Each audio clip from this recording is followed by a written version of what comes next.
Eric Moss here from ericjmoss.com and ericmossfitness.com. I want to apologize because I haven't been as on the ball with the video log as I normally would be, but I've got something pretty cool on the horizon that I'm not really allowed to talk about it yet, but you'll be hearing about it pretty soon. But I wanted to talk to you about why I don't do custom programs anymore. Every once in a while I'll get a request for an online program for people to follow, and it's typically to lose a bit of body fat and that sort of thing. I stopped making that available to people. One reason was because I would type in 1 week's worth of training at a time, and I would ask the people to report back how they felt, that sort of thing, basically keeping a training log, because I can't really see how the individual program is working for you, and I want to basically get an idea of your fitness level, especially if I've never met you and I don't know what you're capable of. And people would almost never report back with the results. You know, I would say, how many reps did you get within this time period? And they would say, nothing. Now, how am I supposed to build a custom program based on knowing nothing? I'm basically writing it blind. The other reason, and this is actually the bigger reason, is when it comes to fat loss training, I used to write programs for my own clients, and then I did a split test with some of my clients where I was testing Jeff Newbert's Kettlebell Burn program, and I found that his program was delivering better results. So that became the official fat loss program for my kettlebell fitness boot camps. You know, of course they would have to build their way up to it, and I could kind of speed up the process because I'm supervising them and coaching them and that sort of thing.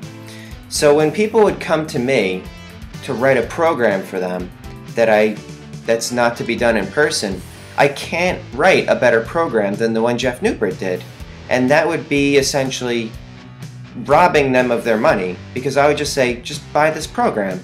It'll get you better results, it's scalable, it tells you how to scale it.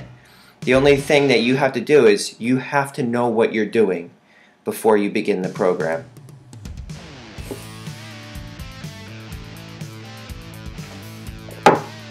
So back to Jeff Newbert's Kettlebell Burn program.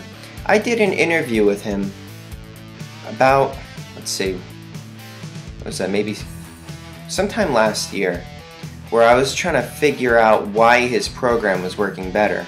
And one of the things that I hadn't realized is just how critical of an importance getting strong is.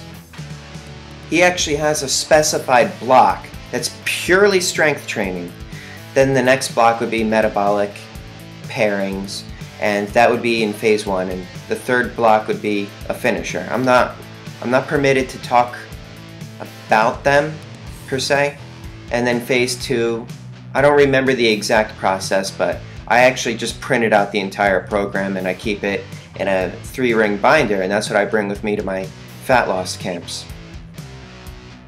I would just instruct them what they're doing, I would ensure that they're doing everything properly, and I would coach them through the tougher points when they feel like they should give up, and if giving up is not on the program, it's not going to happen. So basically, to recap, Jeff Newbert's Kettlebell Burn program was delivering faster fat loss results than any program I've ever written. You know, I became kind of famous for doing my 12-week transformation period where I lost about 18 pounds. Well, the first 2 weeks on Kettlebell Burn, I dropped 8 pounds. So you think about that a second. I could have gotten the same results as my 12-week transformation program in probably about 6 weeks. No steroids or funny drugs or anything like that added. But I've included the link to the interview at the bottom of this vlog post, and I just invite you to read it because it was actually the first interview I've done, and I'll probably be doing another interview with him at some point. But just read the interview for now, and I'll catch you later. Eric Moss, RKC, over and out.